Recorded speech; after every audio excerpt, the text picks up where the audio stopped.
आवाज येतोय का? Yes sir. ओके. तर मागल्या लेक्चरला आपण काय बघितलं? फोटोसिंथेसिस चॅप्टर बघितला. वेगवेगळ्या लाईट रिएक्शन वगैरे आपण बघितलं त्यात. मग सायक्लिक बघितलं, नॉन सायक्लिक बघितलं, फोटोफॉस्फोरायलेशन. ओके. इलेक्ट्रॉन कसा ट्रान्सफर होतो ते आपण बघितलं. तर ते व्यवस्थित महत्वाचं आहे. तो चॅप्टर व्यवस्थित करून ठेवा. त्याच्यावरती क्वेश्चन असतो एक सेमिस्टर एंडला.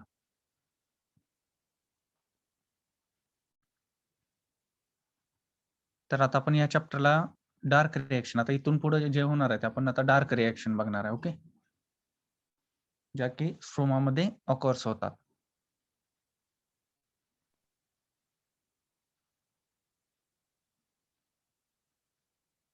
असाइनमेंट वगैरे बऱ्यापैकी जणांनी केलेले आहे. अजून जे काही कोण राहिले असेल त्यांना सांगा लवकर सबमिट करायला, कारण आजचाच दिवस आहे. कोणी केले नसेल तर लवकर सबमिट करून टाका आजच्या आज. त्या डेफिनेशन्स वगैरे ते महत्वाचं आहे, ते व्यवस्थितरित्या करून ठेवा. तुम्हाला मिड टर्मला वगैरे किंवा सेमिस्टर एंडला त्यातले विचारले जातील. तर आपण सुरू करूया. ओके. तर आपण आता मागल्या लेक्चर बघितलं लाईट रिएक्शन. आता इथून पुढे आपण काय बघायचं आहे? Dark reaction. डार्क रिएक्शन कशा ऑकर्स होणार आहे ते आपल्याला आता बघायचं आहे. तर मग आता डिफरंट फोटोसिंथेटिक पाथवेज आहेत, म्हणजे डार्क रिएक्शन्स आहेत. त्या कोणकोणत्या? तर C3, C4 आणि काम. ओके, CAM, काम प्लांट्स. ओके, अशा 3 पद्धतीच्या आहेत. त्या वेगवेगळ्या क्रॉप्समध्ये ऑकर्स होतात. ते कोणकोणते आहेत क्रॉप्स वगैरे आपण ते बघणार आहोत आणि कशा पद्धतीने त्याचं मेकॅनिझम आहे. ओके, त्या सायकल्स कशा रीतीने आहेत ते आपण बघणार आहे. यात आता महत्वाचं काय आहे? महत्वाचं आता बघा, यात शिकवताना तुम्हाला कसं वाटेल, जरा थोडंफार म्हणजे न समजल्यासारखं होईल. कारण काय आहे, यात फक्त काय आहे, डायरेक्ट सगळी म्हणजे एन्झाईम्स आहेत, परत जे काही प्रोडक्ट्स आहेत का, जे काही प्रोडक्ट्स आहेत त्यांची नावं जरा अशी कशी आहेत, किचकट आहेत. पण हे तुम्हाला कधी सोपं वाटेल, की जेव्हा तुम्ही याचा सारखा सराव कराल. ओके, जेव्हा सारखं तुम्ही ते बघाल, ती सायकल लक्षात घ्याल, जेव्हा वेगवेगळ्या स्टेप्स आहेत, त्या स्टेप्स तुम्ही लक्षात ठेवण्याचा प्रयत्न कराल. त्यावेळेस तुम्हाला त्या काय होतील, जास्त फॅमिलिअर होतील. ओके. त्या तुम्हाला समजायला सोपं जातील. तुम्ही नंतर अ, हळू काय करायचं, की सारखं ते काय करायचं, वहीवरती वगैरे कुठेतरी त्या डायग्राम वगैरे काढत राहायचं. परत कोणकोणते एन्झाईम्स कुठं वापरले जातात वगैरे, हे तुम्ही ते काळजीपूर्वक बघितलं पाहिजे. ओके. कारण कसं आहे, ह्या सगळ्या सायकल्स आहेत आणि ह्यात असं वेगळं असं काही शिकवण्यासारखं असं काही नाही, की ज्यानं जास्त हे होईल. ओके. तर हे फक्त व्यवस्थित मी शिकवताना काळजीपूर्वक लक्ष द्या. त्यानंतर तुम्हाला मी असाइनमेंट सांगेनच यावरती. ह्या सगळ्या सायकल्स वगैरे तुम्हाला काढायचे असेल. आपल्या 2 असाइनमेंट झालेले आहेत. आता इथून पुढे मग ही तिसरी असाइनमेंट इथून काय असेल ते मी सांगेन नंतर. ओके. तर आता आपण काय करूया, सुरुवात करूया लेक्चरला. आता बघा, डार्क रिएक्शन और ब्लॅकमन्स रिएक्शन और path of carbon in photosynthesis. Okay, dark रिएक्शनला दुसरं काय म्हटलं जातं? ब्लॅकमन्स रिएक्शन म्हटलं जातं. और path of carbon in photosynthesis, कार्बनचा पाथ फोटोसिंथेसिस मध्ये कसा आहे तो, त्यालाच काय म्हटलं जातं? Dark reaction. Okay. This is the second step in the mechanism of photosynthesis. बघा, फर्स्ट स्टेप आपण बघितली, लाईट रिएक्शन ऑकर होते. त्यानंतर पुढची स्टेप काय आहे ती? It is a dark reaction. Okay, it is a second step in the mechanism of photosynthesis. Then the chemical processes of photosynthesis occurring independent of light is called as dark reaction. बघा, what is dark reaction? Dark reaction म्हणजे काय? अशा chemical reaction प्लांटच्या की ज्या independent आहेत of light. Okay, लाईटच्या independent आहेत, म्हणजे त्या लाईटवरती डिपेंड आहेत का? नाहीत. अशा ज्या काही प्लांटच्या रिएक्शन आहेत की ज्या लाईटवरती डिपेंड नाहीत. ओके, लाईटवरती डिपेंड नाहीत, त्यांना म्हटलं जातं dark reactions. Okay, the chemical processes of photosynthesis occurring independent of light. Okay, म्हणजे हे लाईटवर डिपेंडंट नाहीत, is called as dark reaction. पण लाईट रिएक्शन कशी होती? It is a dependent of light. Okay, ती लाईटवरती डिपेंड होत होती. पण ही आहे का? नाही. It takes place in the stroma of chloroplast. बघा, महत्वाचा MCQ. It takes place in the stroma of chloroplast. Light reaction कुठं टेक्स प्लेस होते? ती ग्रॅनामध्ये. तर डार्क रिएक्शन कुठे? स्ट्रोमामध्ये. Okay. Then the dark reaction is purely enzymatic and it is a slower than the light reaction. Dark reaction कशा आहेत? मी म्हटलं प्युअरली एन्झायमॅटिक. वेगवेगळे एन्झाईम्स यामध्ये इन्व्हॉल्व आहेत. जास्त प्रमाणात एन्झाईम्स तुम्हाला आता पुढे सायकल बघताना कळेल की भरपूर एन्झाईम्स आहेत. म्हणून ह्या डार्क रिॲक्शन कशा आहेत? एन्झायमॅटिक रिॲक्शन्स आहेत आणि त्या कशा आहेत? स्लोअर आहेत as compared to the light reaction. The dark reaction occurs also in the presence of light. म्हणजे काही प्रमाणात थोड्या प्रमाणात काय होतं? डार्क रिॲक्शन काय होतात? Occurs also in the presence of light. लाईटच्या प्रेझेन्स मध्ये पण काही ऑकर्स होतात. In dark reaction the sugars are synthesized from CO2. बघा, डार्क रिॲक्शन मध्ये काय होतं? तर CO2चं सिंथेसाइज होतं. ओके, सॉरी, शुगरचं सिंथेसिस होतं by the use of CO2. Okay, CO2चा यूज करून काय होतं? शुगर म्हणजेच कार्बोहायड्रेटचं यामध्ये सिंथेसिस होत असते. Then the energy poor CO2 is fixed to energy rich carbohydrates using the energy rich compound ATP and the assimilative power NADPH2 of light reaction. काय होतं? जी एनर्जी पोअर, आता CO2 कार्बन डायऑक्साईड कसा आहे? त्यापासून काय energy वगैरे मिळणार आहे का? नाही. तर हा CO2 फिक्स केला जातो. ओके, कशाच्या माध्यमात? तर एनर्जी रिच कार्बोहायड्रेटच्या माध्यमात तो काय केला जातो? फिक्स केला जातो using the energy rich compound. मग हे कोणते आहेत एनर्जी रिच कंपाऊंड्स? तर ॲडेनोसिन ट्रायफॉस्फेट आणि assimilatory powers like NADPH2. Okay, NADPH2 सारखे असिमिलेटरी पॉवर्स त्यासाठी यूज केले जातात. कशासाठी? CO2चं फिक्सेशन करण्यात, पुअर एनर्जी CO2चं rich energy, okay, rich energy compound carbohydrate compounds मध्ये फिक्स करण्यासाठी कोणकोणते काय यूज केलं जातं? Adenosine triphosphate, ATP as an energy compound and assimilative powers like NADPH2. Okay. Then this process is called carbon fixation or carbon assimilation. Okay. या प्रोसेसलाच काय म्हणतो आपण डार्क रिॲक्शनला? Carbon fixation. ओके, और कार्बन ॲसिमिलेशन. ओके, कार्बन एक आपण काय करतो? फिक्स करतो. म्हणजे ओके, जो CO2 असतो, ओके, जो पुअर असतो, एनर्जी रिच नसतोय, त्याचं फिक्सेशन आपण कशात मध्ये करतो? एनर्जी रिच कार्बोहायड्रेट्स और शुगर मध्ये आपण त्याचं फिक्सेशन करतो with the help of ATP और assimilative powers like NADPH2. Then, since Blackman demonstrated the existence of dark reaction, the reaction is also called as Blackman's reaction. बघा, हे कोणी find out केलं पहिल्यांदा? तर ब्लॅकमन या सायंटिस्टनं हे फाइंड आउट केली डार्क रिॲक्शन, म्हणून त्याच्या सन्मानार्थ काय केलं जातं? त्याला ब्लॅकमन्स रिॲक्शन सुद्धा म्हटलं जातं. In dark reaction two types of cyclic reactions occurs. बघा, आता ह्या डार्क रिॲक्शन आहेत. या डार्क रिॲक्शन मध्ये दोन टाइपच्या रिॲक्शन्स ऑकर्स होतात. कोणकोणत्या? पहिली आहे बघा, केल्विन सायकल और C3 सायकल. बघा, पहिली आहे ती कोणती? केल्विन सायकल, और त्यालाच काय म्हटलं जातं? C3 cycle.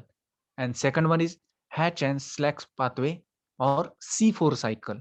बघा, second one is Hatch and Slack's pathway और C4 सायकल म्हटलं जातं. अशा दोन पद्धतीच्या डार्क रिॲक्शन्स ऑकर्स होत असतात. सॉरी.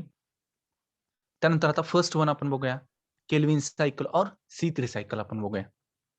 यामध्ये काय आहे बघा, it is a cyclic reaction occurring in the dark phase of photosynthesis. Okay, ही कशी आहे? Cyclic reaction in the cyclic manner मध्ये ही ऑकर होत असते in the dark phase of photosynthesis. This is in this reaction, CO2 is converted into sugars and hence it is the process of carbon fixation. बघा, यामध्ये काय होतंय? तर CO2 कशामध्ये कन्वर्ट केला जातो? शुगर्स किंवा कार्बोहायड्रेट मध्ये CO2चं, कार्बन डायऑक्साईडचं कन्व्हर्जन हे कार्बोहायड्रेट किंवा शुगर मध्ये केलं जातं. म्हणून ही कशी आहे प्रोसेस? कार्बन फिक्सेशन प्रोसेस आहे. ओके, केल्विन सायकल और C3 cycle. The Calvin cycle was first observed by Melvin Calvin. Okay, Melvin Calvin हा जो काय सायंटिस्ट आहे, त्यानं क्लोरेलामध्ये firstly he find out the Calvin C3 cycle और केल्विन सायकल. ओके, म्हणून त्या माल्विन केल्विनच्या ह्याच्यासाठी त्यांनी म्हणजे तो स्टडी केली, म्हणून त्याला नाव दिले गेले Calvin cycle. Okay, Calvin cycle नाव गेले. कशामध्ये स्टडी केला? क्लोरेला युनिसेल्युलर ग्रीन अल्गी मध्ये त्यांनी स्टडी केला, डेमॉन्स्ट्रेट केली तिथं. Then Calvin was awarded Nobel prize for his work in 1961. त्यासाठी त्याला नोबेल प्राइज मिळालं 1961 मध्ये. Since the first stable compound in Calvin cycle is a 3 carbon compound. अतिशय महत्वाचा एमसीक्यू बघा. आता केल्विन सायकल म्हटलं जातं आणि C3 सायकल पण म्हटलं जातं. पण केल्विन सायकल का म्हणायचं? कारण ही कोणी डेमॉन्स्ट्रेट केली सायकल? केल्विनने केली. म्हणून त्याच्या सन्मानार्थ त्याला केल्विन सायकल म्हटलं जातं. मग C3 सायकल का म्हटलं जातं? तर या C3 सायकल मधला, केल्विन सायकल मधला फर्स्ट जो काही कंपाऊंड, स्टेबल कंपाऊंड तयार होतो, तो किती कार्बन कंपाऊंडचा असतो? 3 कार्बन कंपाऊंडचा. बघा, जो काही केल्विन सायकल मधला फर्स्ट स्टेबल कंपाऊंड असतो, तो किती असतो कार्बन कंपाऊंड? 3 कार्बन्स असतात त्यामध्ये. ओके. म्हणून त्याला म्हटलं जातं C3 सायकल. ओके. ती फर्स्ट स्टेबल कंपाऊंड हा किती कार्बन कंपाऊंडचा असतोय? 3 कार्बन कंपाऊंडचा असतोय. म्हणून त्याला म्हटलं जातं C3 सायकल. महत्वाचा एमसीक्यू. आणि तो कोणता असतोय? 3 फॉस्फोग्लिसरिक ऍसिड. ओके. त्याला कोणता कंपाऊंड आहे तो? First stable compound, 3 carbon compound, 3 phosphoglyceric acid किंवा 3 PGA म्हणतो. ओके आपण 3 PGA फॉस्फोग्लिसरिक ऍसिड हा फर्स्ट स्टेबल कंपाऊंड 3 कार्बन कंपाऊंडचा असतोय, म्हणून त्याला C3 सायकल सुद्धा म्हटलं जातं. Then the reactions of Calvin cycle occurs in 3 phases. मग आता ही जी काय केल्विन सायकल किंवा C3 सायकल म्हणतो, फर्स्ट स्टेबल कंपाऊंड किती असतोय? 3 कार्बन कंपाऊंडचा असतोय. ओके. कुठला असतोय? 3 PGA, 3 फॉस्फोग्लिसरिक ऍसिड. ओके. हा कंपाऊंड असतोय फर्स्ट स्टेबल कंपाऊंड. एमसीक्यू महत्वाचा हा. त्यानंतर बघा, ही जी काही रिएक्शन आहे सायक्लिक मॅनर मध्ये ऑकर होते आपण बघितलं, तर ते 3 फेज मध्ये ऑकर होते. ओके. 3 फेज मध्ये जनरली ऑकर होते. कोणकोणत्या? तर फर्स्ट वन बघा, कार्बोक्सिलेटिव्ह फेज. फर्स्ट फेज कोणते आहे केल्विन सायकलची? Carboxylative phase. Second one reductive phase. Okay. Second one कोणते? Reductive phase. आणि थर्ड वन कोणते? Regenerative phase. ओके. बघा, ही माहित पाहिजे तुम्हाला. फर्स्ट फेज कोणते आहे? Carboxylative phase. Second one reductive phase. यामध्ये काय होत असणार आहे? रिडक्शन होत असणार आहे. ओके. कार्बोक्सिलेटिव्ह म्हणजे काय? तिथे कार्बनची ऍडिशन होत्या. Okay. Carboxylative phase. Then third one regenerative phase. म्हणजे जो काही प्रोडक्ट आपण यूज करतो, या बघा लक्षात द्या, जो काही आपण ऍज अ रिॲक्टंट म्हणून या सायकलमध्ये सुरुवातीला जो काही सबस्टन्स वापरतो किंवा एखादा प्रोडक्ट वापरतो, ओके, तोच शेवटला काय होतो? रिजनरेट केला जातो. बघा, जो काही फर्स्ट एखादा प्रोडक्ट आपण रिॲक्टंट म्हणून, आता रिॲक्शन तुम्हाला माहित आहे, रिॲक्टंटने रिॲक्ट केल्यानंतर आपण प्रोडक्ट भेटतो. ही झाली जनरल रिॲक्शन. मग जो काय आपण रिॲक्टंट वापरणार आहे यामध्ये, तोच रिॲक्टंट काय होतो? At the end of the cycle तोच प्रोडक्ट काय होतो? रिजनरेट होतो. ओके. रिजनरेट होतो. त्यालाच म्हटलं जातं रिजनरेटिव्ह फेज. ओके. अशा पद्धतीनं 3 सायकल्स आहेत. ओके. सॉरी, 3 फेजेस आहेत केल्विन सायकलच्या. ओके. समजतंय ना हे? Yes sir. ओके. आता बघा, आता सायकल्स आहेत, व्यवस्थित जरा काळजीपूर्वक लक्ष द्या, कारण सगळे एन्झाईम्स आहेत यामध्ये. सगळे आता तुम्हाला एन्झाईम्स आहेत. मी आता व्यवस्थितरित्या ते फक्त सांगत जाईन. कुठं कुठं काय होतंय हे तुम्ही लक्षपूर्वक म्हणजे हे करा. जरा जरा किचकट वाटेल तुम्हाला, कारण सगळे प्रोडक्ट्स आहेत. ओके. आणि प्रत्येक ठिकाणी तुम्हाला वेगवेगळे एन्झाईम्स आहेत. त्याच्यामुळे आता हे तुम्ही व्यवस्थितरित्या याचा सराव करून तुम्हाला ते म्हणजे सोपं जाईल. आता मी सांगतो, फक्त व्यवस्थित लक्ष द्या काळजीपूर्वक. आता आपण बघितली केल्विन सायकल मधली फर्स्ट फेज कोणती आहे? Carboxylative phase. ओके. तर मला कोण सांगते C3 सायकल का म्हणायचं आपण केल्विन सायकलला? कारण तिथे 3 कार्बन कंपाऊंड असतात. ओके. मग तो first stable carbon compound 3 carbon compound आहे ना, त्याचं नाव काय? Phosphoglyceric acid. 3 ओके. 3 PGA और 3 फॉस्फोग्लिसरिक ऍसिड. ओके. हे महत्वाचं लक्षात ठेवायचं, ह्याच्यावर एमसीक्यू तुम्हाला असतो. देन बघा, आता आपण फर्स्ट वन बघूया. कार्बोक्सिलेटिव्ह फेज, फर्स्ट वन फेज. यामध्ये काय होतं बघा, 3 molecules of CO2 are accepted by 3 molecules of 5 carbon compound via ribulose. बघा काय होतं, आता बघा वरून बघा इनपुट आपण दिले काय? 3 CO2 मॉलिक्युलचं इनपुट दिले, बरोबर? 3 CO2 मॉलिक्युलचं आपण इनपुट दिलेलं आहे. मग ते कोणी ऍक्सेप्ट केलेलं आहे? 5 कार्बन कंपाऊंड रायबुलोज. बघा, ते रिब्युस्क एन्झाईम दिलेलं आहे.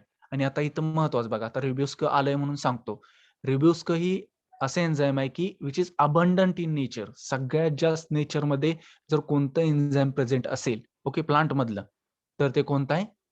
रिब्युस्को एन्झाईम. महत्वाचं नोट डाऊन करून ठेवा. The enzyme which is abundant in plant. सगळ्यात जास्त प्रमाणात कोणतं एन्झाईम प्रेझेंट असते प्लांटमध्ये? तर रिब्युस्को एन्झाईम.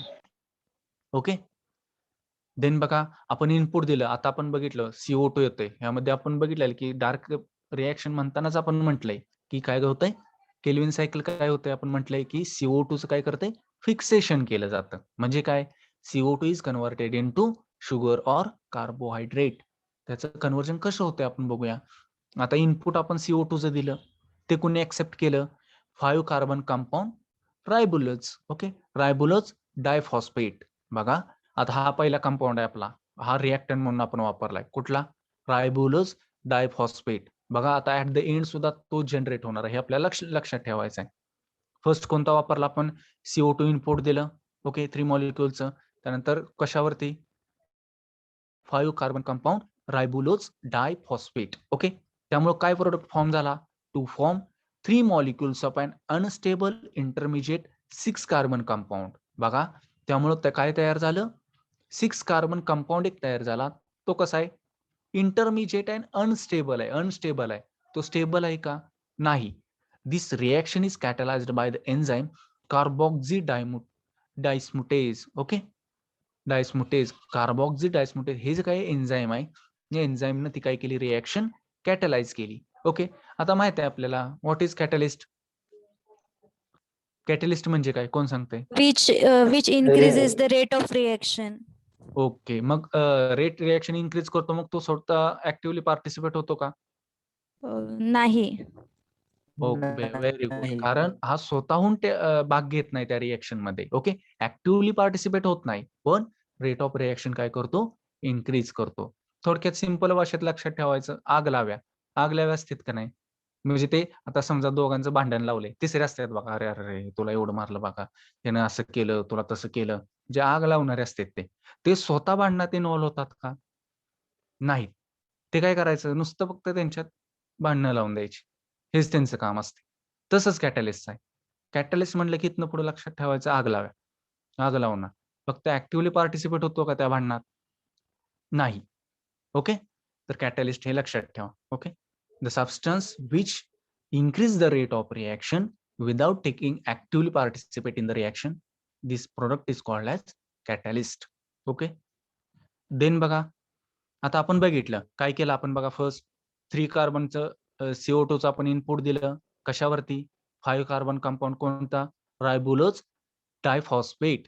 ओके, रायबुलोज डायफॉस्फेट वरती. त्याच्यामुळे कोणता प्रोडक्ट फॉर्म झाला? 6 कार्बन कंपाऊंडचा अनस्टेबल. म्हणजे तो अनस्टेबल आहे. त्याचं पुढं कशात तरी कन्व्हर्ज. आता जसं आपण म्हटलं होतं की NADचं आपण रिडक्शन केल्यानंतर NADH प्लस हा आपल्याला प्रोडक्ट भेटला. पण हा कसा आहे? अनस्टेबल आहे. अनस्टेबल आहे. मग स्टॅबिलिटी होण्यासाठी तो काय करतो? दुसरा एखादा हायड्रोजन ॲटम घेतो आणि NADPH2 हा मॉलिक्यूल फॉर्म करतो. ओके, तसंच इथं आहे. हा अनस्टेबल कंपाऊंड इंटरमिजिएट प्रोडक्ट तयार झाला. ओके, आणि हा कशामुळे तयार झाला? कोणता एन्झाईम आहे? Carboxy dismutase. ओके, आता इथे दिले बघा, 3 molecules of CO2 plus 3 ribulose diphosphate. 5 compound आहे, कार्बन कंपाऊंडचा मॉलिक्यूल आहे. एन्झाईम कोणतं आपण वापरलं? Carboxy dismutase. त्यापासून आपल्याला कुठला कंपाऊंड भेटला? 3 मॉलिक्युल्स भेटले बघा त्या कंपाऊंडचे. पण किती आहे? 6 कार्बन कंपाऊंडचा, 6 कार्बन ज्यामध्ये आहेत असा कंपाऊंड भेटला. त्याचे 3 मॉलिक्युल्स आपल्याला भेटले. ओके, देन काय झालं बघा, the 3 molecules of unstable 6 carbon compound. जे आपल्याला 3 मॉलिक्युल्स भेटले होते. ओके, 6 कार्बन कंपाऊंडचे 3 मॉलिक्युल्स भेटले होते. मग ते काय केले आपण? It is converted by the addition of 3 molecules of water into 6 molecules of 3 phosphoglyceric acid. बघा, जे आपल्याला 3 मॉलिक्युल्स भेटले होते कोणत्या? तर 6 कार्बन कंपाऊंडचे, अनस्टेबल कंपाऊंडचे जे भेटले होते 3 मॉलिक्युल, त्याच्यावरती आपण कशाची ऍडिशन केली? वॉटरची. ओके. वॉटरची ऍडिशन केली, 3 मॉलिक्युल्स H2O ऍड केले बघा रिएक्शन मध्ये. ओके. तर त्या ठिकाणी आपण कोणतं वापरलंय बघा आता एन्झाईम, तेच वापरलंय कार्बॉक्झी डायस्मुटेज.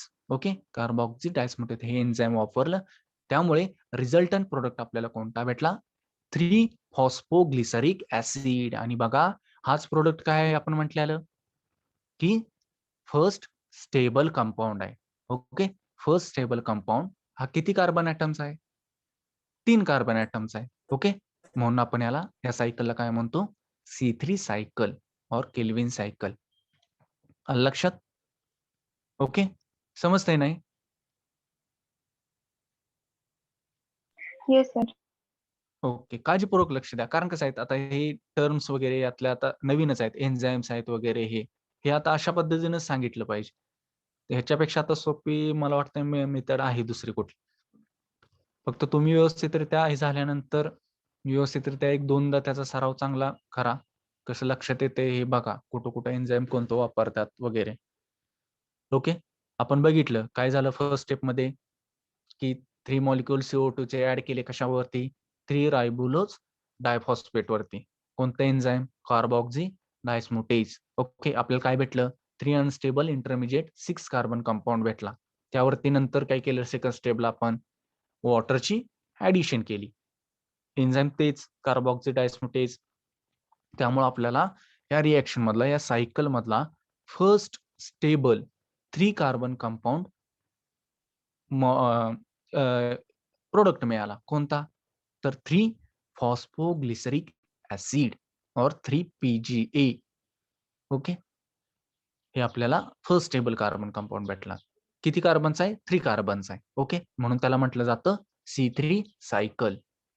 हेच तुम्हाला आता तुम्हाला एक्झाम मध्ये काय विचारणार, हेच विचारणार की C3 सायकल मधला फर्स्ट स्टेबल कंपाऊंड कोणता. ओके, C3 सायकल का म्हणायची. ओके, देन बघा आता आपण कार्बॉक्झिलेटिव्ह फेज बघितली. फर्स्ट वन लक्षात आलं, कार्बॉक्झिलेटिव्ह. सेकंड वन कोणती, रिडक्टिव्ह. आणि थर्ड वन रिजनरेटिव्ह. ओके, तर आता आपण सेकंड वन फेज बघूया, रिडक्टिव्ह फेज. आता ह्यात मध्ये काय करायचं, आपल्याला रिडक्शन करायचं आहे. बघा आता आपल्याला कोणता भेटलेला कंपाऊंड, 3 फॉस्फोग्लिसरिक ऍसिड. ओके, हा फर्स्ट स्टेबल कंपाऊंड भेटलेला. ओके, केल्विन सायकल मधला फर्स्ट स्टेबल कंपाऊंड जो की 3 कार्बनचा आहे. कुठला आहे, 3 फॉस्फोग्लिसरिक ऍसिड आपल्याला मिळाला. मग आपण रिडक्टिव्ह फेज मध्ये आपण काय करणार आहे, firstly we have to add energy rich molecule. Okay, मग एनर्जी रिच मॉलिक्यूल म्हटल्यावर आपण काय म्हणतो, ATP. Okay, adenosine triphosphate, ATP molecule add केली. कशाच्या, कोणता आपण इथं वापरलाय एन्झाईम, तर कायनेज. ओके, हा कायनेज एन्झाईम वापरलाय आपण. ओके, हा एन्झाईम वापरल्यानंतर आपल्याला काय मिळालं बघा, तर 1,3 डायफॉस्फोग्लिसरिक ऍसिड. का, तर ATP ऍड केले म्हणजे काय आपण केलंय, फॉस्फोरायलेशन केलंय. ओके, ATP म्हणजे काय, फॉस्फरस ऍड करायचं आहे आपल्याला. कशामध्ये, तर 3 फॉस्फोग्लिसरिक ऍसिड मध्ये. आलं लक्षात.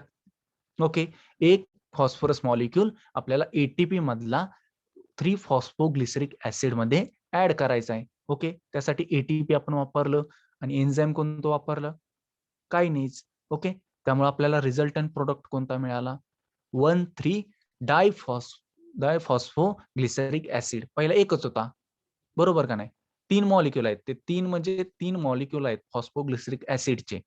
मग आपण काय केलं, एक फॉस्फो होताच पहिला ग्लिसरिक ऍसिड मध्ये, परत परत ATPच्या साह्यानं परत एक मॉलिक्यूल ऍड केला. मग काय झालं, 1,3 म्हणजे हे 1,3 काय आलं लक्षात आलं का तुमच्या, 1 म्हणजे काय, पहिल्या कार्बनला एक फॉस्फरस ग्रुप आहे आणि थर्ड वन. ओके, तिसऱ्या कार्बनला एक फॉस्फरस आहे. आलं का लक्षात, नॉमेनक्लेचर माहित आहे ना तुम्हाला, IUPAC. त्या पद्धतीनं हे 1,3 जो आपण सेकंड ऍड केला तो कुठल्याला ऍड झाला, तिसऱ्या कार्बनला फॉस्फरस मॉलिक्यूल अटॅच झाला. ओके, म्हणून ते फर्स्ट 3 डायफॉस्फोग्लिसरिक ऍसिड फॉर्म झालं. ओके, आणि ADP मॉलिक्यूल. ओके, कारण त्या ATP मधला एक फॉस्फरस मॉलिक्यूल आपण यूज केलाय, त्यामुळे राहिला काय, ADP, ऍडेनोसाइन डायफॉस्फेट. ओके, देन आता बघा 1,3 डायफॉस्फोग्लिसरिक ऍसिड मिळालं, त्यावर त्यावर काय आपण आता करायचंय बघा, आता आपल्याला रिडक्शन करायचंय. आता इथं फेज रिडक्शन करायचंय. तर कशाच्या माध्यमातून? तर NADPH2 ह्या ॲसिमिलेटरी पॉवरच्या साहाय्याने आपल्याला काय करायचंय? 1,3-डायफॉस्फोग्लिसरिक ॲसिडचं रिडक्शन करायचंय. ओके. तर त्यासाठी आपण एन्झाईम काय वापरलं बघा? Triose phosphate dehydrogenase. बघा, आपल्याला ही करायचं रिडक्शनच करायचं आहे. मग काय करायचं आहे? डिहायड्रोजिनेज हे एन्झाईम आपण वापरलं. Triose phosphate dehydrogenase. त्यामुळे आपल्याला रिझल्टंट प्रोडक्ट काय भेटला? 3-फॉस्फोग्लिसराल्डिहाइड. बघा, अल्डिहाइड भेटला. ऍसिड होतं, ऍसिडचं कन्व्हर्जन कशात झालं? अल्डिहाइड मध्ये कन्व्हर्ट झालं. अल्डिहाइड ग्रुपमध्ये कन्व्हर्जन झालं. काय भेटलं आपल्याला? 3-फॉस्फोग्लिसराल्डिहाइड. ओके. ग्लिसरिक ऍसिड होतं, ऍसिडचं कन्व्हर्जन कशामध्ये झालं? रिडक्शन करून अल्डिहाइड ग्रुपमध्ये. अल्डिहाइड. ओके, अल्डिहाइड ग्रुपमध्ये ते कन्व्हर्जन झालं. ओके. आणि रिझल्टंट आपल्याला काय भेटलं? NADP आणि H3PO4. H3PO4 ला आपण काय म्हणतो?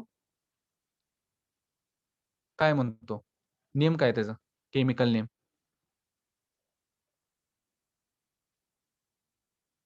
H3PO4 आहे की नाही बरोबर? त्याला काय म्हणतो? नाव काय? H2SO4 ला कसं आपण सल्फ्युरिक ऍसिड म्हणतो, तसे H3PO4 ला काय म्हणणार? HCl ला हायड्रोक्लोरिक ऍसिड म्हणतो आपण. HNO3 ला नायट्रिक ऍसिड म्हणतो. Phosphoric acid. Okay, very good. Phosphoric acid तयार होतंय. Okay. Phosphoric acid H3PO4 phosphoric acid तयार होतंय. ओके. NADP ॲसिमिलेटरी पॉवर तयार होतंय आणि फॉस्फरिक ऍसिड फॉस्फरिक ऍसिड सुद्धा तयार होतंय. ओके. आलं लक्षात? रिडक्टिव्ह फेज मध्ये आपण काय केलं? पहिल्यांदा ATP मॉलिक्युलची ऍडिशन केली. एक फॉस्फेट ग्रुप ऍड केला. त्यामुळे काय तयार झाला प्रोडक्ट? 1,3-डायफॉस्फोग्लिसरिक ऍसिड तयार झालं. ओके. कायनेज एन्झाईम वापरून. त्यानंतर सेकंड स्टेपला काय केलं? ऍक्च्युअल रिडक्शन आपण इथं फॉलो केलं. त्यामुळे काय झालं? 1,3-डायफॉस्फोग्लिसरिक ऍसिड वरती NADPH2 च्या माध्यमातून आणि कोणतं एन्झाईम वापरून? ट्रायोज फॉस्फेट डिहायड्रोजिनेज एन्झाईम वापरून आपण रिडक्शन घडवून आणलं. कशामध्ये? 3-फॉस्फोग्लिसराल्डिहाइड. ऍसिडचं कन्व्हर्जन कशामध्ये केलं आपण? अल्डिहाइड ग्रुपमध्ये. ओके. त्याबरोबरच काय फॉर्म झालं? NADP मॉलिक्यूल आणि फॉस्फरिक ऍसिड. हे झालं रिडक्टिव्ह फेज. आपण रिडक्शन केलं ऍसिडचं अल्डिहाइड मध्ये. ओके. ही झाली second phase. First one carboxylative phase, second one reductive phase and third one आता शेवटची स्टेप कोणती आहे? रिजनरेटिव्ह फेज, म्हणजे रिजनरेट होतंय. ओके. तर बघूया कसं होतंय रिजनरेटिव्ह फेज. देन बघा, आता आपण काय फॉर्म केलंय? तर 3-फॉस्फोग्लिसराल्डिहाइड. बघा, हा कंपाऊंड फॉर्म झालेला आहे आपला रिडक्टिव्ह फेज मध्ये. 3-फॉस्फोग्लिसराल्डिहाइड. ओके. आता काय करायचं त्यामध्ये? 3-फॉस्फोग्लिसराल्डिहाइडचं काय होतं? आयसोमेरिझम तयार होतात. ओके. आयसोमेरिझम म्हणजे काय? आयसोमेरिझम म्हणजे काय? माहित आहे का कोणाला काय concept? Okay. What is isomerism? Same chemical formula but different structure.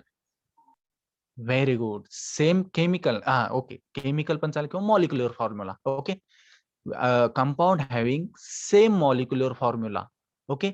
But different structural formula are called as isomerism.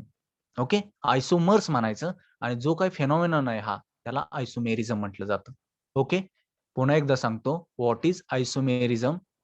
The compound having same molecular formula. असे कंपाऊंड की ज्यांचा मॉलिक्युलर फॉर्म्युला हा सारखाच असतो, but they have different structural formula. त्यांचं structure different असते. Okay.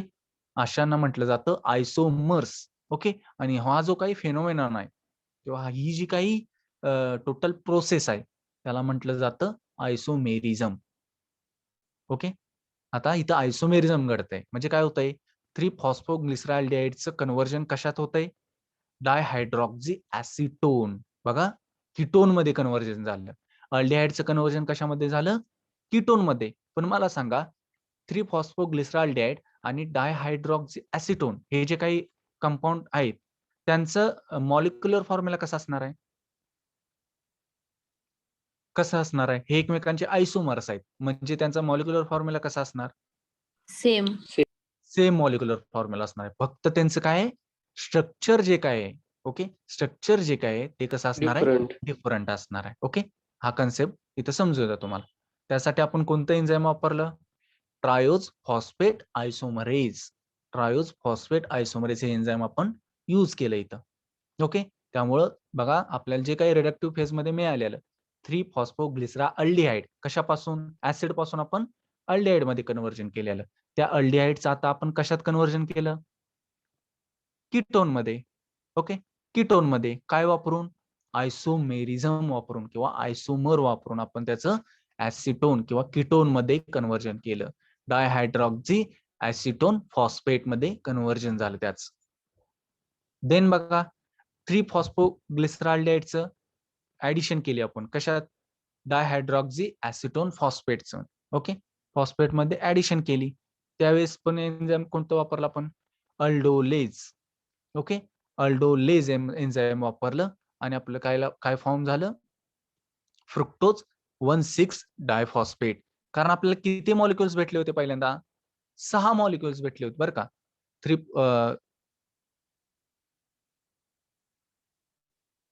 Okay, 3 molecules. Okay, 3 आणि 3. Okay, पहिले 3 मॉलिक्युल्स आपण घेतले, त्याचं कन्व्हर्जन डायहायड्रॉक्झी ऍसिटोन फॉस्फेट मध्ये केलं आणि तेच परत काय केलं आपण, 3-फॉस्फोग्लिसराल्डिहाइडची त्याची रिएक्शन घडवून आणली. कशाच्या माध्यमातून, तर एन्झाईम अल्डोलेज, आणि त्याचं कन्व्हर्जन कसं झालं परत, fructose 1,6 diphosphate. Okay, fructose 1,6 diphosphate मध्ये त्याचं कन्व्हर्जन झालं. ओके, देन बघा सेकंड वन स्टेप मध्ये काय झालं, आता फ्रुक्टोज 1,6 डायफॉस्फेट आपल्याला भेटलेला आहे. ओके, म्हणजे फर्स्ट कार्बन कंपाऊंडला एक फॉस्फरस ग्रुप आहे आणि 6व्या कार्बनला एक काय फॉस्फरस ग्रुप आहे. ओके, असा फ्रुक्टोज 1,6 डायफॉस्फेट आहे.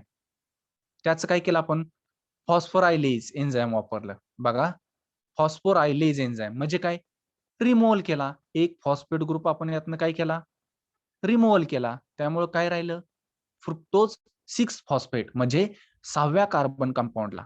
ओके, 6वा जो काही कार्बन होता त्यालाच फक्त काय राहिला, कोणता ग्रुप राहिला, फॉस्फेट ग्रुप राहिला. ओके, पहिलं 1,3 होतं.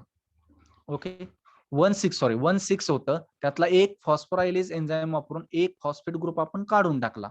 त्यामुळे रिझल्टंट प्रोडक्ट काय राहिला, फक्त फ्रुक्टोज 6 फॉस्फेट आपल्याला मिळाला. ओके, आता पुढं काय केलं बघा आपण, जे काही 3-फॉस्फोग्लिसराल्डिहाइड मिळालं होतं आपल्याला, बघा रिडक्टिव्ह फेज मध्ये 3-फॉस्फोग्लिसराल्डिहाइड जे काही मिळालं होतं त्याचं आपण कन्व्हर्जन कशात केलं, रायबुलोज 1,5 डायफॉस्फेट. ओके, काय झालं, काही मॉलिक्युल्स राहिले होते 3-फॉस्फोग्लिसराल्डिहाइडचे.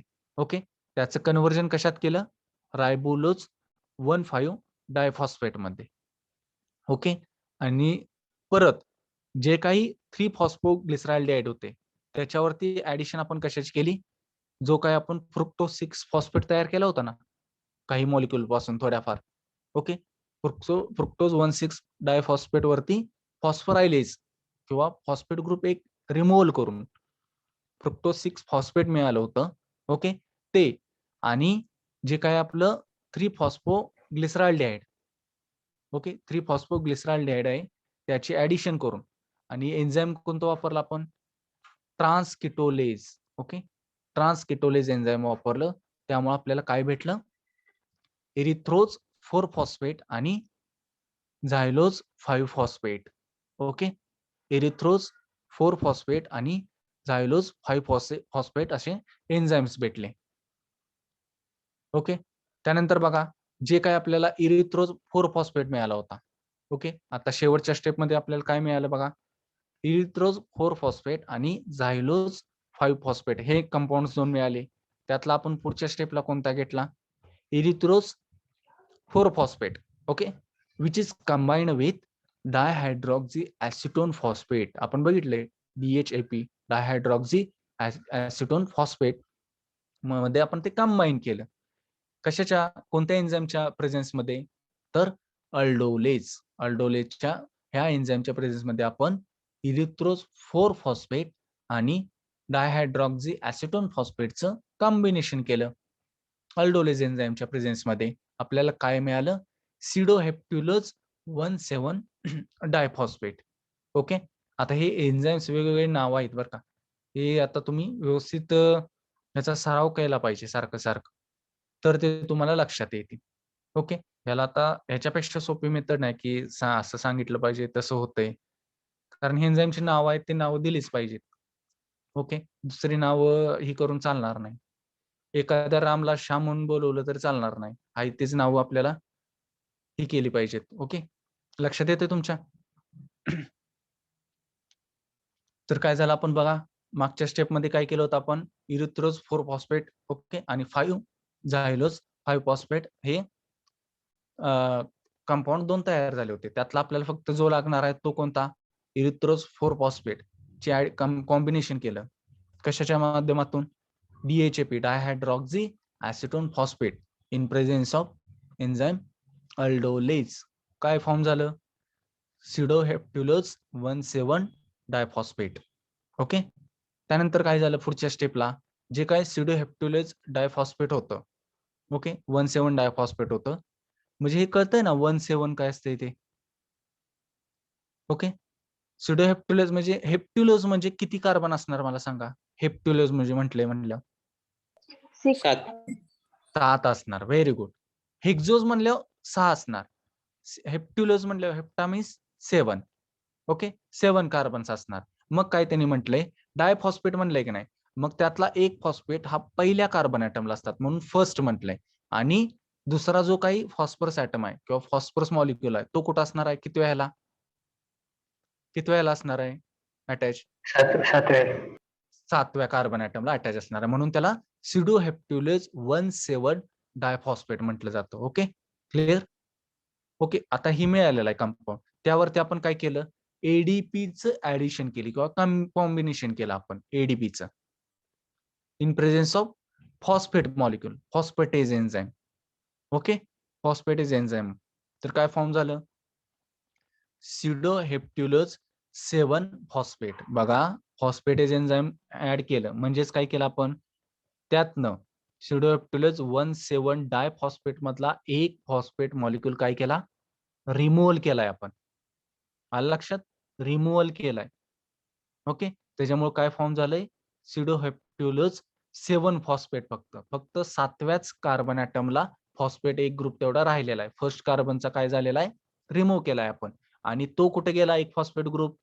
एडीपी न घेतला तो एक फॉस्फेट ग्रुप आणि त्याचं कन्व्हर्जन काय कशात झालं?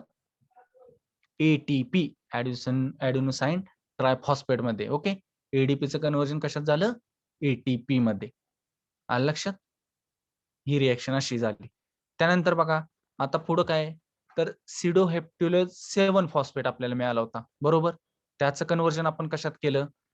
3-फॉस्फोग्लिसरॉल्डिहाइड वर कॉम्बिनेशन केलं त्याचं. बघा, सिडोहेप्ट्युलोज 7 फॉस्फेट जो होता त्याचं कॉम्बिनेशन कशाबरोबर केलं आपण? 3-फॉस्फोग्लिसरॉल्डिहाइड. ओके. जो काही रिडक्टिव्ह फेज मध्ये आपल्याला मिळाला होता त्याच्याबरोबर आपण त्याचं कॉम्बिनेशन केलं. तर काय मिळालं आपल्याला? In presence of transketolase enzyme. बघा एन्झाईम कोणतं वापरलंय? ट्रान्सकिटोलेज. प्रत्येक वेळी बघा डिफरंट एन्झाईम्स वापरले. ओके. ट्रान्सकिटोलेज एन्झाईम वापरलं. त्याचं काय कशात फॉर्मेशन झालं? झायलोज 5 फॉस्फेट आणि रायबोज 5 फॉस्फेट. बघा कशामध्ये कन्व्हर्जन झालं? Sedoheptulose 7 phosphate when addition with 3-phosphoglyceraldehyde in presence of transketolase gives us xylose 5 phosphate plus रायबोज 5 phosphate. हे आपल्याला 2 मॉलिक्युल्स मिळाले, 2 कंपाऊंड्स मिळाले. मग आता काय आहे? आपण बघा मला सांगा, आपण कोणता फर्स्ट रिएक्टंट मी म्हटलेला वापरला होता आपण? ऍट द स्टार्ट आपण कोणता प्रोडक्ट वापरला होता? सॉरी, रिएक्टंट कोणता वापरला होता? मी सांगितलं होतं. हा आपण वापरलेला आहे. RUBP. ओके. रिबुस्को एन्झाईम वापरलं होतं त्या. ओके. ते एन्झाईम आपण वापरलं होतं, पण तिथं मेन हे होतं रिएक्टंट रायबोलोज 3P. 3PJ हा स्टेबल कंपाऊंड होता, म्हणजे फॉर्मेशन RUBP. होऊन तयार झालेला. हा RUBP. ओके, RUBP हे एन्झाईम झालं, ते एन्झाईम आपण वापरलं होतं. पण कंपाऊंड कोणता वापरला होता तर रायबुलोज 1,5 डायफॉस्फेट. बघा आपण परत बघूया. बघा इथं काय दिलंय, फर्स्ट कोणता वापरला होता आपण, रिब्युस्को ते एन्झाईम आहे, मी सांगितलेलं ते एन्झाईम आहे. पण इथं बघा आपण काय वापरलाय, रायबुलोज 1,5 डायफॉस्फेट दिसतंय का तिथं, किंवा बायफॉस्फेट वापरलं होतं. ओके, रायबुलोज डायफॉस्फेट आपण वापरलं होतं का नाही फर्स्टला. आता तेच काय होतंय, रिजनरेटिव्ह मी सांगितलं होतं, जे काही आपण रिएक्टंट फर्स्टली यूज केलं होतं तेच काय होतंय, पुन्हा तयार होतंय. म्हणून त्याला काय म्हटलं जातंय, रिजनरेटिव्ह फेज. बघा, रिजनरेटिव्ह फेज म्हटलं जातं परत त्याला, म्हणून रिजनरेटिव्ह फेज म्हणायचं. आता इथं बघा 8व्या स्टेपला रायबोज 5 फॉस्फेट आहे, बरोबर. बघा इथं प्रोडक्ट आपल्याला वरच्या स्टेपला मिळालाय, रायबोज 5 फॉस्फेट, तो घेतला. परत कशाची ऍडिशन केली आपण, ॲडेनोसिन ट्रायफॉस्फेटची ऍडिशन केली. एन्झाईम कोणता आहे, फॉस्फोकिटोकायनेज. बघा आता हे वेगवेगळे एन्झाईम्स आहेत बरं का, प्रत्येक स्टेपला वेगवेगळे एन्झाईम्स वापरले गेले. Okay, ribose 5 phosphate plus ATP, एटीपीची ऍडिशन केली in presence of phosphoketokinase. Okay, त्यामुळे काय मिळालं आपल्याला, रायबुलोज 1,5 डायफॉस्फेट. बघा हाच आपण वापरला होता का नाही रिएक्टंट सुरुवातीला. ओके, हाच वापरला होता का नाही. मग काय झालं, याचं रिजनरेशन झालं. ओके, रिजनरेशन झालं, म्हणून त्या फेजला म्हटलं जातं regenerative phase. Okay, regenerative phase म्हटलं जातं. रायबोज 5 phosphate when addition with ATP in presence of phosphokietokinase gives us ribulose 1,5 diphosphate plus 180 ADP molecule is formed. Okay, कारण एक ऍडिशन कुठे केली आपण, रायबोज 5 फॉस्फेट मध्ये ऍडिशन करून रायबोज 1,5 डायफॉस्फेट आपण मिळवले. Okay, in presence of enzyme phosphopentokinase. Okay, phosphopentokinase enzyme वापरले. अशा पद्धतीनं ही रिएक्शन आहे. ओके, तर आता बघा ह्या रिएक्शन मध्ये आता महत्वाचं काय आहे बघा, महत्वाचं काय आहे बघा, हे विचारलं जातात, किती CO2 मॉलिक्युल्स लागले, किती NADP मॉलिक्युल्स तयार झाले, किती ATP मॉलिक्युल्स केल्विन सायकल मध्ये तयार झाले, हे तुम्हाला विचारलं जातं. मग आता हे खाली दिलेलं आहे बघा, समरी दिलेलं आहे तुम्हाला खाली. काय, in the dark reaction CO2 is fixed to carbohydrates. आपण बघितलं डार्क रिएक्शन मध्ये काय केलं जातं, CO2 चं फिक्सेशन केलं जातं. ओके, कशामध्ये तर शुगर किंवा कार्बोहायड्रेट मध्ये त्याचं फिक्सेशन केलं जातं. And the CO2 acceptor ribulose diphosphate is regenerated.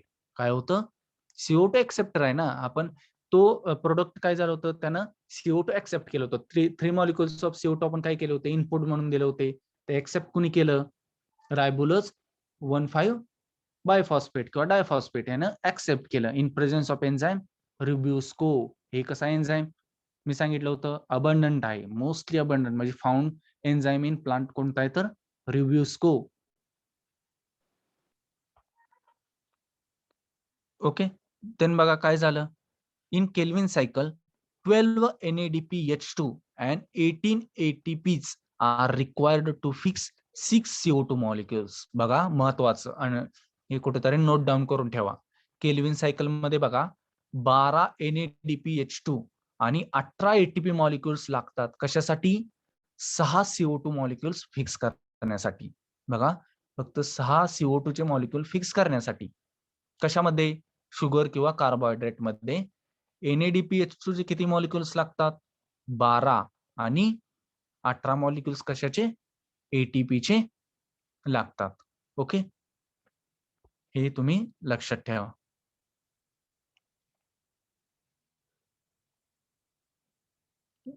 Okay, तर ही आपण आहे काय बघितलेली, केल्विन सायकल किंवा C3 सायकल. इथं बघा आपल्याला डायग्राम मध्ये दिलेले आहे की लाईट रिएक्शन कशा पद्धतीने होतं. आपण फोटोसिस्टीम फर्स्ट, फोटोसिस्टीम सेकंड बघितली.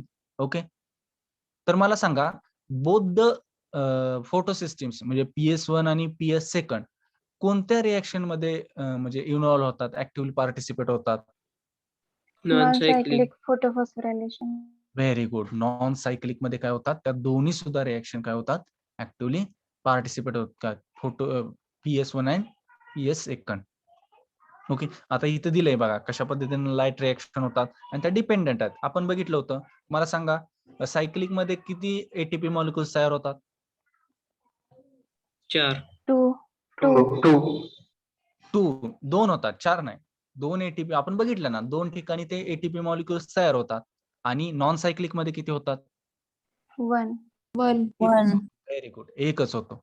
आणि जे काय आपण म्हणतो हायड्रॉलिसिस कुठं होतं टेक्स प्लेस? वॉटरचं ब्रेकडाऊन. नॉन सायक्लिक मध्ये. Very good. नॉन सायक्लिक मध्ये हायड्रॉलिसिस ही प्रोसेस होते, सायक्लिक मध्ये होत नाही. ओके. आणि सायक्लिक का म्हणायचं? कोण सांगतंय सायक्लिक? ओके.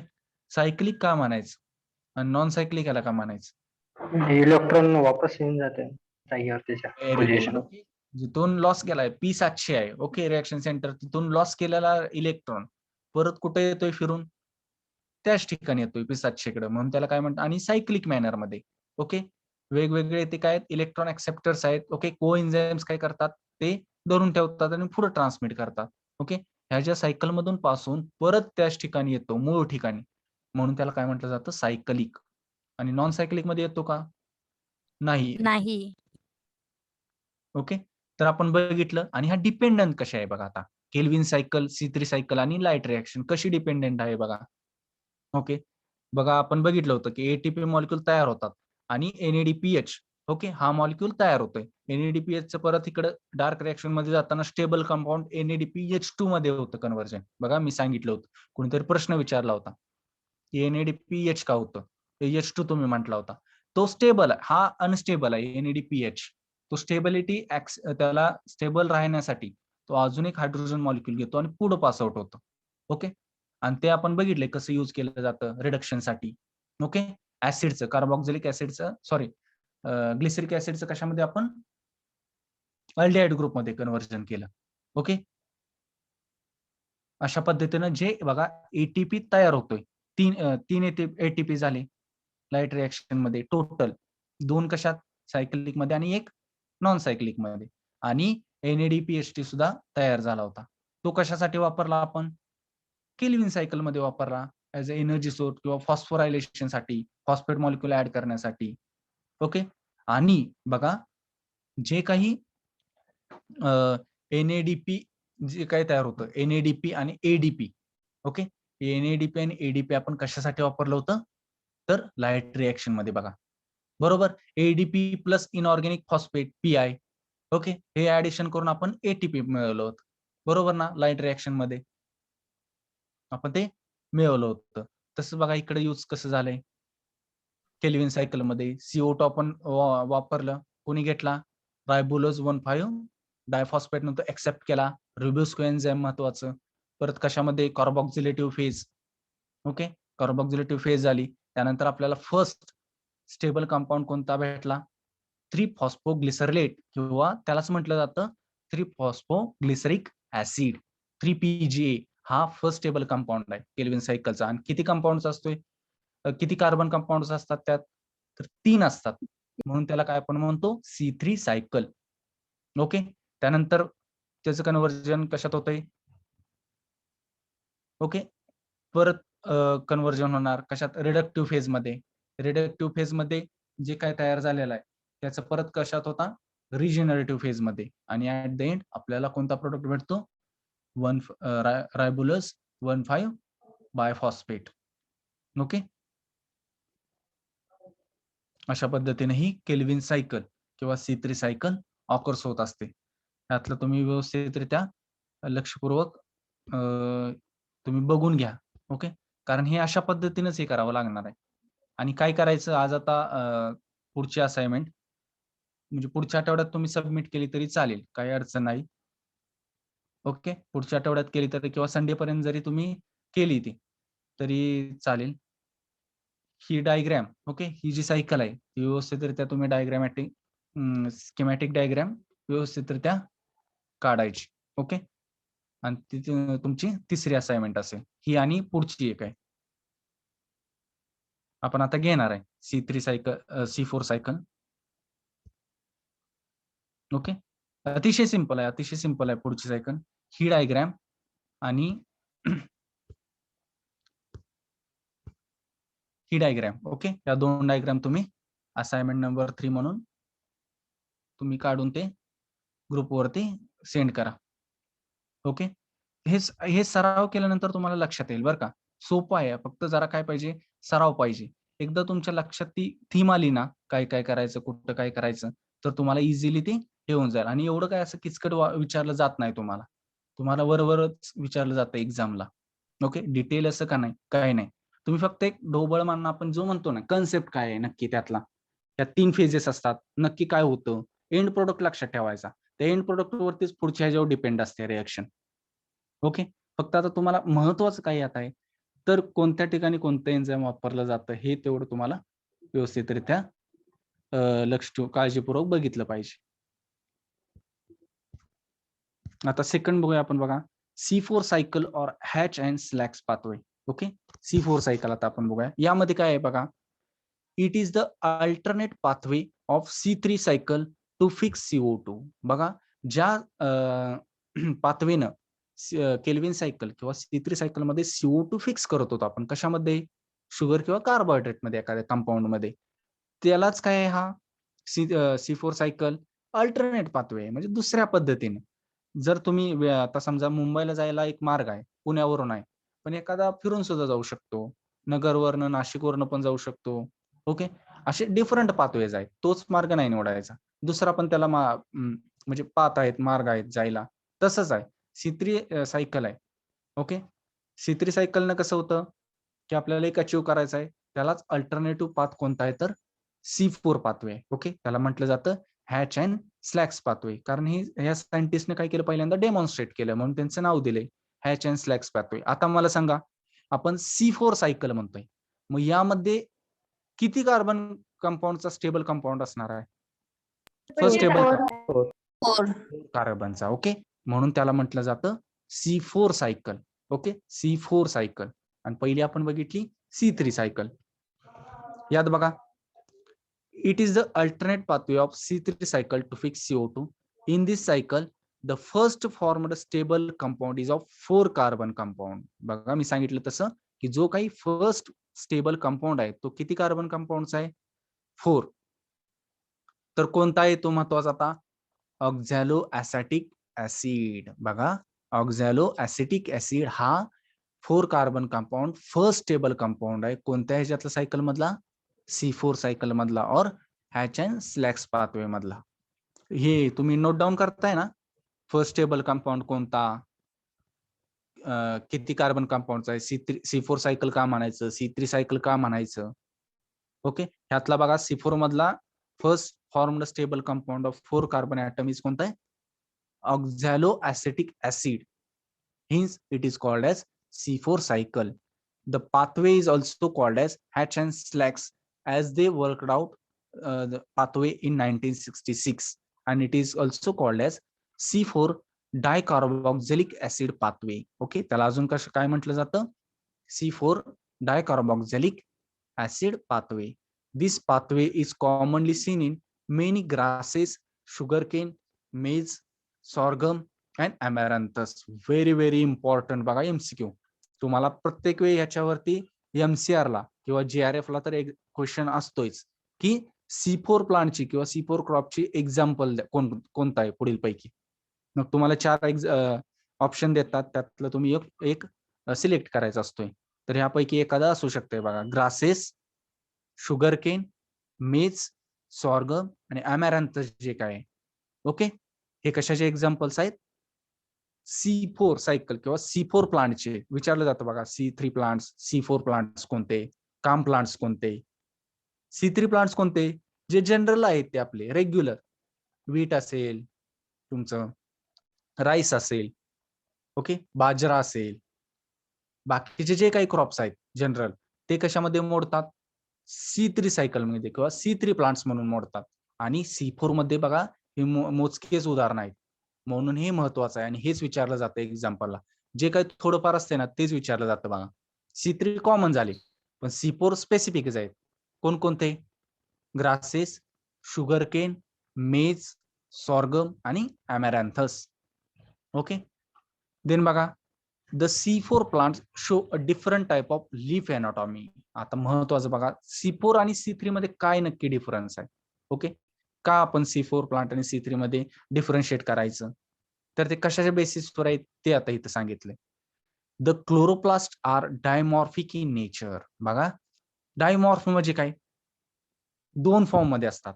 बघा, जे काही C4 प्लांट्स मधले जे काही क्लोरोप्लास्ट आहेत ते डायमॉर्फिक फॉर्म मध्ये असतात. डायमॉर्फ म्हणजे दोन फॉर्म्स असतात त्याचे. जनरली एकच फॉर्म असतोय जनरल फॉर्म, पण इथं कसं असतोय, दोन फॉर्म्स मध्ये असतात. Okay, in the leaves of this plants the vascular bundles are surrounded by bundle sheath of large parenchymatous cells. बघा, जे वॅस्क्युलर बंडल्स असतात. ओके, वॅस्क्युलर बंडल्स म्हणजे जे काही निर्वात पोकळे असतात ते कशाने सराउंड केले जातात यामध्ये, तर bundle sheath of large parenchymatous cell. अतिशय महत्वाचं, हा एक एमसीक्यू विचारला जातो की bundle sheath cell is present in which of the following crops. म्हणजे तुम्हाला हे देणार ऑप्शन C3, C4 का काम प्लांट्स. ओके, तर कोणत्या प्लांट्स मध्ये असतात, तर C4 प्लांट्स मध्ये bundle sheet cells are present असतात. हे डिफरन्शिएट आहे बघा, तुम्ही अंडरलाईन किंवा नोट डाऊन करून ठेवा. This bundle sheet cells have a chloroplast. त्यामध्ये पण क्लोरोप्लास्ट असतोय, रेग्युलर क्लोरोप्लास्ट असतोय आणि हा बंडल शीट सेल्सनी सराउंड केलेला पण एक क्लोरोप्लास्ट असतो यामध्ये. This chloroplast of bundle sheet cells have a larger lack grana and contains starch grains. बघा कसा असतोय, यामध्ये क्लोरोप्लास्ट मध्ये काय असतात, बंडल शीट सेल्स जास्त प्रमाणात असतात, पण यामध्ये बघा काय ऍबसेंट आहे, ग्रॅना ऍबसेंट आहे बघा, lack grana and contains starch grains. Starch grains असतात. The chloroplast in mesophyllic cells are smaller and always contains grana. म्हणजे जनरल आपला असतोय ना, तो मेसोफिलिक सेल्स मध्ये असतात आणि कसा असतोय, स्मॉलर असतोय आणि विच कंटेन्स द ग्रॅना. पण इथं बंडल शीट सेल्सने जो सराउंड केलेला आहे त्यामध्ये ग्रॅना लॅक असतोय, ऍबसेंट असतोय. ओके, त्यामध्ये स्टार्च ग्रेन्स प्रेझेंट असतात. This peculiar anatomy of leaves of C4 plants is called as Kranz anatomy. Very very important, हे बघा नोट डाऊन करून ठेवा, क्रान्झ अॅनाटॉमी. ओके, म्हणजे डायमॉर्फिक फॉर्म मध्ये क्लोरोप्लास्ट प्रेझेंट असतो. एक फॉर्म असतोय तो कशानं, vascular bundles are surrounded by bundle sheet cells, आणि त्यामध्ये लार्ज साईज क्लोरोप्लास्ट असतो. ओके, त्यामध्ये काय लॅक असतो, ग्रॅना लॅक असतो आणि स्टार्च ग्रेन्स प्रेझेंट असतात. आणि दुसरा असतोय रेग्युलर मेसोफिलिक सेल्स मध्ये असतोय, स्मॉल साईज असतोय आणि त्यामध्ये रेग्युलरली ग्रॅना प्रेझेंट असतोय. ओके, ही जी काही मांडणी आहे, ओके, ही जी काही क्लोरोप्लास्टची मांडणी आहे लीफ मधली, कोणत्या क्रॉप मधली, C4 क्रॉप मधली, त्याला म्हटलं जातं क्रान्झ अॅनाटॉमी. ओके, क्रान्झ अॅनाटॉमी त्याला म्हटलं जातं. हे टिपिकल कॅरेक्टर आहे C4 प्लांटचं, की जे C3 क्रॉपला C4 क्रॉपला C3 क्रॉप पासून डिफरन्शिएट करतं, वेगळं करतं.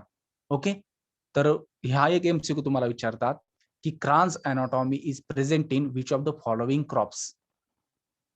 मग C3 विचारतील, C4 देतील किंवा काम प्लांट्स देतील, तर कोणत्या, C4 क्रॉप्स मध्ये असते क्रान्झ anatomy.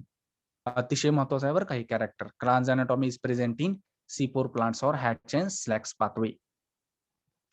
The bundle sheet cells are bigger and look like a ring of Warth. Kranz in German means Warth and hence it is called as Kranz anatomy. Okay, Kranz anatomy त्या scientist वरनं नाव पडलंय.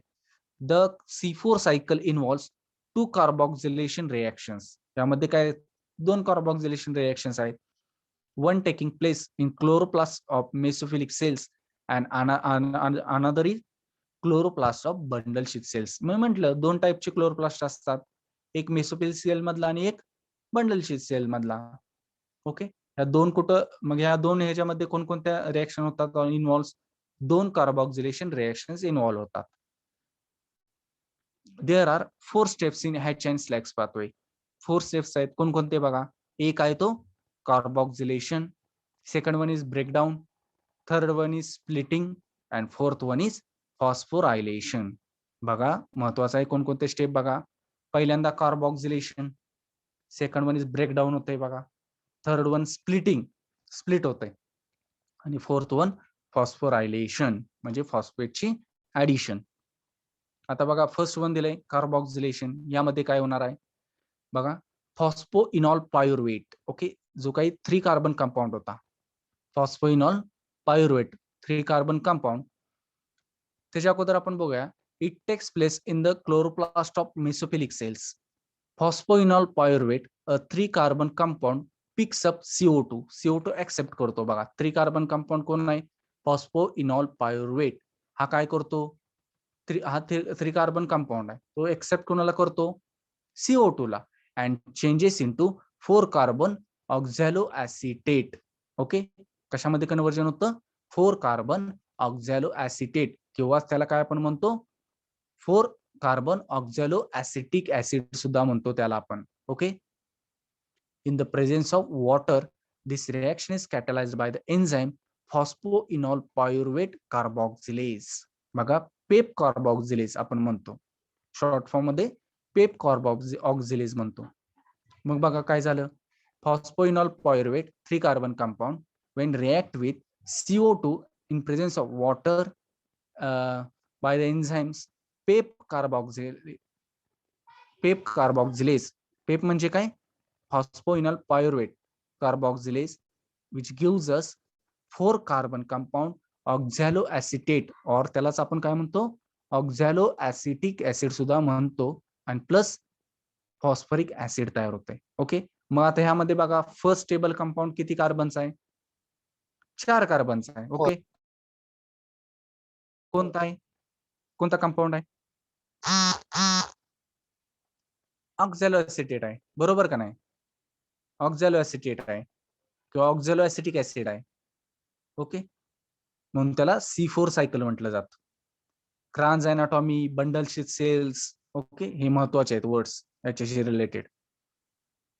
Then second one is step is breakdown. Okay, जे काही आता आपण ऑक्झॅलो acetate भेटले 4 कार्बनचं, त्याचं काय होणार आहे, इथं ब्रेकडाऊन होणार आहे. ओके, इन प्रेझेन्स ऑफ कोणता एन्झाइम आहे बघा, ट्रान्सअमायनेज और मॅलेट डिहायड्रोजनेज.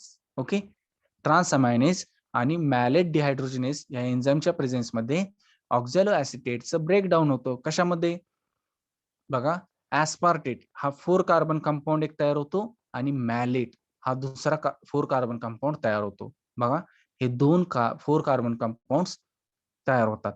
ओके, ऍस्पार्टेट, बघा ऍस्पार्टेट हा एक, आणि मॅलेट असे 2 कंपाऊंड तयार होतात ब्रेकडाऊन कशाच्या, ऑक्झॅलो ऍसिटेटच्या. ओके, देन बघा थर्ड वन स्प्लिटिंग, स्प्लिट होणार आहेत. आता मॅलेटचं अजून परत स्प्लिट करायचं. In the bundle sheath cells, malate and aspartate split enzymatically to yield free CO2 and 3 carbon pyruvate. The CO2 is used in Kelvin cycle is in the bundle sheath cells मध्ये. Okay, मग काय होतंय बघा, malate आपल्याला मिळालेलं आहे 4 carbon, त्याचं काय केलं आपण, डिकार्बॉक्सिलेशन केलं. ओके, डिकार्बॉक्सिलेशन केलं, काय मिळालं आपल्याला, CO2 आणि पायुरुवेट हे 2 कंपाऊंड्स आपल्याला मिळाले. कोणते कोणते, CO2 आणि पायुरुवेट. मॅलेटचं आपण स्प्लिटिंग केलं with the help of enzyme decarboxylation, which gives us CO2 and pyruvate molecules. Okay, then बघा आता आपल्याला फक्त लास्टच्या स्टेप मध्ये फॉस्फोरायलेशन मध्ये काय यूज करायचं आपल्याला, फक्त पायुरुवेट, त्यातला CO2 नाही, आपल्याला फक्त पायुरुवेट एन्झाइम जे काही प्रोडक्ट आहे तो यूज करायचा आहे. मग काय करायचं, फॉस्फोरायलेशन. लक्षात ठेवायचं, फॉस्फोरायलेशन हा शब्द आला की तिथे काय करतो आपण, ऍडिशन करतो फॉस्फरसची. ओके, फॉस्फोरायलेशन म्हणजे काय, ऍडिशन करायची. ओके, फॉस्फरसची ऍडिशन करायची. मग जो काही आपल्याला पायुरुवेट हा काही भेटलेला आहे, ओके, प्रोडक्ट कशामधून, मॅलेटच्या स्प्लिटिंग मधून, त्याच्यावरती आपण काय केलं, ऍडिशन ATP प्लस IP म्हणजे इनऑर्गॅनिक फॉस्फेट, याची ऍडिशन केली. एन्झाइम कोणतं वापरलं, पायुरुवेट फॉस्फोकायनेज हे एन्झाइम आपण यूज केलं. कोणतं, पायुरुवेट फॉस्फोकायनेज. आपल्याला काय मिळालं प्रोडक्ट, फॉस्फोइनॉल पायुरुवेट. बघा म्हणजे इनॉल, ओके, अल्कोहोल भेटला आपल्याला. आता बघा phosphoenol pyruvate plus adenosine monophosphate. बघा कारण आपण काय केलेलं आहे, फॉस्फरस दिलेला आहे ना, आणि एक सिंगल फॉस्फेट मॉलिक्यूल आपल्याला मिळाला. आलं लक्षात? बघा, जो काय आपल्याला पायुरुवेट मिळालं होतं मॅलेटच्या स्प्लिटिंग मधून, त्यावरती काय केलं आपण, फॉस्फोरायलेशन केलं, म्हणजेच काय, ऍडिशन ऑफ फॉस्फरस ग्रुप किंवा phosphate group. Okay, in presence of pyruvate phosphokinase आपल्याला काय मिळालं, phosphoenol pyruvate plus adenosine monophosphate आणि एक सिंगल असा पायरोफॉस्फेट मॉलिक्यूल मिळाला आपल्याला. ओके, पायरोफॉस्फेट मॉलिक्यूल मिळाला आपल्याला. Okay, in Hatch and Slack's pathway the C3 and C4 cycles are of carboxylation are linked and this is due to the Kranz anatomy of leaves. Okay, ज्या काही C3 आणि C4 cycles आहेत कार्बॉक्सिलेशनचा, त्या काय आहेत, एकमेकांशी लिंक्स आहेत. कशामुळं, तर क्रान्झ अॅनाटॉमीमुळं. The C4 plants are more efficient in photosynthesis than the C3 plants. आता हे महत्वाचं बरं का, सगळ्यात हे तुम्हाला विचारलं जातं, which of the following crops has highest water use efficiency. बघा, which of the following crops has highest water use efficiency असं जर तुम्हाला विचारलं तर सगळ्यात जास्त असते बघा काम प्लांटची, क्रॅसुलिन ऍसिड मेटाबॉलिझमची. त्यानंतर कोणाची असते, तर C4 प्लांटची. आणि सगळ्यात कमी वॉटर यूज एफिशियन्सी कोणाची असेल तर ती C3 प्लांटची असते. बघा, पुन्हा एकदा मी सांगतो, तुम्हाला विचारलं जातं विच ऑफ एक्झाम्पल, हे असतातच प्रश्न, हे सारखे सारखे रिपीट झालेले प्रश्न आहेत MCR किंवा तुमच्या JRF ला किंवा तुमच्या सेमिस्टर एंडला, की which of the following crop has highest water use efficiency. तर कोणाची जास्त असते, सगळ्यात जास्त. आपण आता काम प्लांट्स ते आपण नंतर बघणार आहे, पण सगळ्यात जास्त त्याची असते वॉटर यूज एफिशियन्सी. त्यानंतर C3 प्लांटची. ओके, C4 प्लांट जे काही पाथवे जो काय फॉलोअप करतात प्लांट त्यांची. आणि ऍट द लास्ट कोणाची असते, C3 प्लांटची. आलं लक्षात? अशा पद्धतीने असते. मग इथं काय दिलंय, C4 plants have more efficient in photosynthesis than in C3 plants. आता फोटोसिंथेसिस इथं दिलंय, फोटोसिंथेसिसचं पण तसं, सगळ्यात जास्त कोणाचे, काम प्लांटची, त्यानंतर C3 आणि at the last C3 plants. Okay, the enzyme phosphoenol pyruvate carboxylase of C4 cycle is found to be have more affinity for CO2 than the ribulose diphosphate carboxylase. बघा, जो काय आपण यात फर्स्टली यूज केलाय कोणता, phosphoenol पायुरेट. बघा आपण PEP. Okay, phosphoenol पायुरेट आपण यूज केलेला आहे. तो काय म्हणतात, की जे काय आपण C3 मध्ये फर्स्ट रिएक्टंट वापरला होता, रायबोलोज 1,5 डायफॉस्फेट, ह्याच्यापेक्षा CO2 ची अफिनिटी कशी आहे, पेपला जास्त आहे अफिनिटी. ओके, जास्त अफिनिटी आहे phosphate in the C3 cycle in the fixing the molecular CO2 in the organic compound during carboxylation. Okay, carboxylation मध्ये सगळ्यात जास्त आहे. मग इथं बघा त्याचे डायग्राम दिलेले आहे, कशा पद्धतीनं मेझोफिलिक सेल्स दाखवले सराउंडिंग, त्याच्यावरती काय नंतर काय दाखवलंय, बंडल शीट सेल्स दाखवलेत बघा. ओके, वॅस्क्युलर आपण म्हणलं होतं, वॅस्क्युलर जे काही टिश्यू आहेत त्याला कशानं सराउंडिंग केलंय, बंडल शीट सेल्सनं. ओके, त्यामध्ये कशा आहेत, क्लोरोफिल्स लार्जर साईज आहेत, लॅक ऑफ ग्रॅन आहेत, त्यानंतर स्टार्च काय ग्रेन्स प्रेझेंट आहेत त्यात. पण नॉर्मल कसा आहे, मेसोफिलिक सेलमध्ये क्लोरोप्लास्ट, त्याची स्मॉल साईज आहे, त्यामध्ये ग्रॅना प्रेझेंट आहे. ओके, अशा पद्धतीचे डायमॉर्फिक फॉर्म मध्ये क्लोरोफॉर्म प्रेझेंट आहे. ओके, त्यालाच आपण कसली अॅनाटॉमी म्हणतो, क्रान्झ अॅनाटॉमी म्हणतो. ओके, ती कशामध्ये प्रेझेंट आहे, C4 मध्ये. म्हणून जास्त इफिशियन्सी आहे फोटोसिंथेसिसची कशामध्ये, C4 प्लांट्स मध्ये. बघा, इफिशियन्सी कशाची आहे, C4 प्लांटची as compare to the C3. हे अशा पद्धतीने त्यात फॉलोअप होते. ओके, मेसोफिलिक सेल मध्ये आपली जनरल जी काही होती C3 सायकल ती फॉलोअप होते, कारण तिथं एकाच पद्धतीचा क्लोरोफिल असतो किंवा क्लोरोप्लास्ट असतो. ओके, पण इथं त्याला अल्टरनेट पाथवे आहे. आपण बघितलं C4 कसा आहे, C3 ला अल्टरनेट पाथवे, ती कशामध्ये ऑकर होतो, बंडल शीट सेल्स मध्ये. ओके, बंडल शीट सेल मध्ये ऑकर होतो, म्हणून special type of Kranz anatomy present असते. ओके, देअरफॉर त्याला काय म्हटलं जातं, C4 प्लांट किंवा हॅच ऑर स्लॅक्स पाथवे. आलं लक्षात? समजलं काय?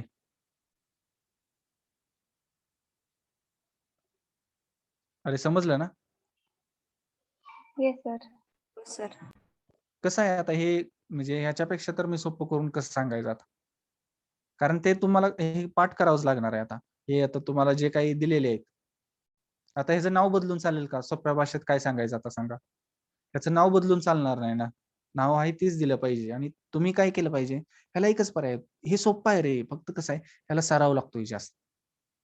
बाकीचं कसं आपण एक दोनदा वाचलं तर तो कॉन्सेप्ट आपल्याला क्लिअर होतो. पण हे नवीन आहे तुम्हाला. आणि नवीन माणसाची जर एखादी ओळख करायची असेल तर त्याला सारखं भेटलं पाहिजे. बरोबर ना? सारखं भेटून त्याची ओळख केली आणि त्याला आपल्याशी फॅमिलिअर केलं पाहिजे. मग तुम्ही जसं हे बघचाल सारखं मग ते तुम्हाला फॅमिलिअर वाटणार आहे. ओके.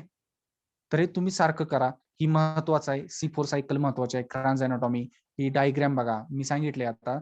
असाइनमेंट नंबर 3 काय आहे तुमची? तर C3 सायकल आणि C4 सायकलच्या ज्या काही डायग्राम आहेत, त्या डायग्राम तुम्ही काय करायचे?